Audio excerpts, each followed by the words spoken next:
Kamala Harris finally gave her speech to cap off the DNC, so as always, I thought we could take a look at a few of these clips, see how the lady of the hour ended the week-long festivities, and what is, I'm sure, to only be another boost to her already surging numbers. We were underestimated at practically every turn, but we never gave up because the future is always worth fighting for.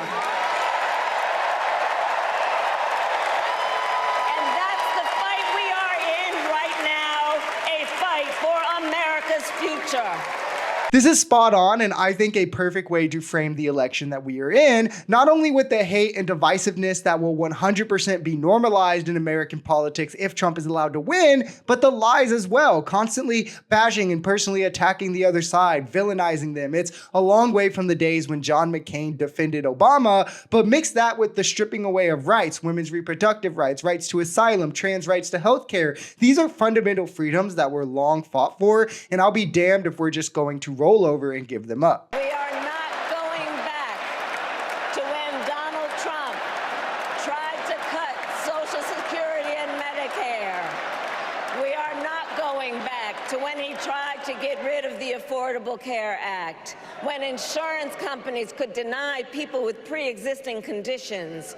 We are not going to let him eliminate the Department of Education that funds our public schools. We are not going to let him end programs like Head Start that provide preschool and childcare for our children. America, we are not going back.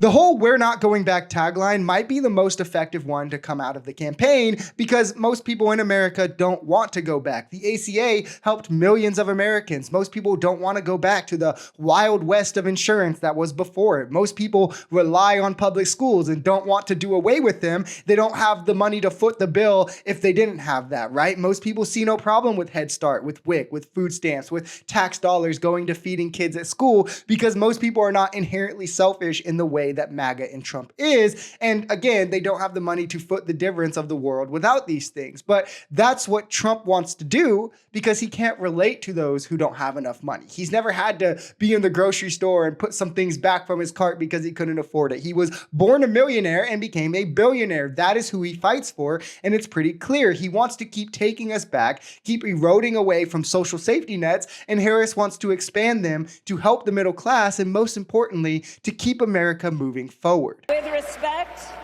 to the war in Gaza, President Biden and I are working around the clock because now is the time to get a hostage deal and a ceasefire deal done. Israel has the ability to defend itself because the people of Israel must never again face the horror that a terrorist organization called Hamas caused on October 7.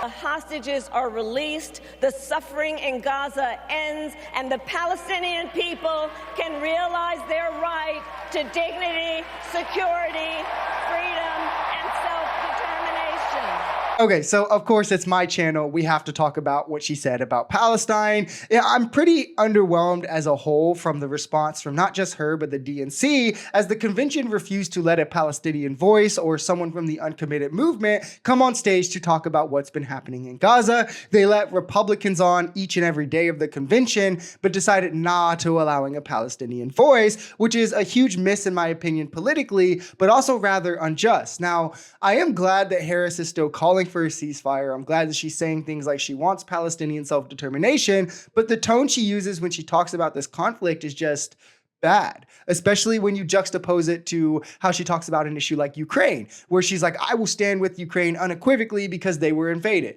But in Palestine, where one, they're living in apartheid, and two, 40,000 are dead, kids are being slaughtered, prisoners are being held and sexually abused, bombs are being dropped on hospitals and schools. I mean, it's a genocide happening. She's got to both sides the issue with Israel, who is also trying to warmonger against Iran. I understand wanting to court Jewish voters, but like, I wish that she could have the same unequivocal support of law when it comes to international law and defense of human rights across the board. But all in all, I am sure that the convention will help boost her and the entire Democratic ticket. It far outshines what the RNC was doing. They had more star power there as well, were more policy focused. They just crossed off more of the boxes that you want to cross off with an event like this. Now, the next big one will be the debate in a few weeks, so I'm excited to see what happens moving forward.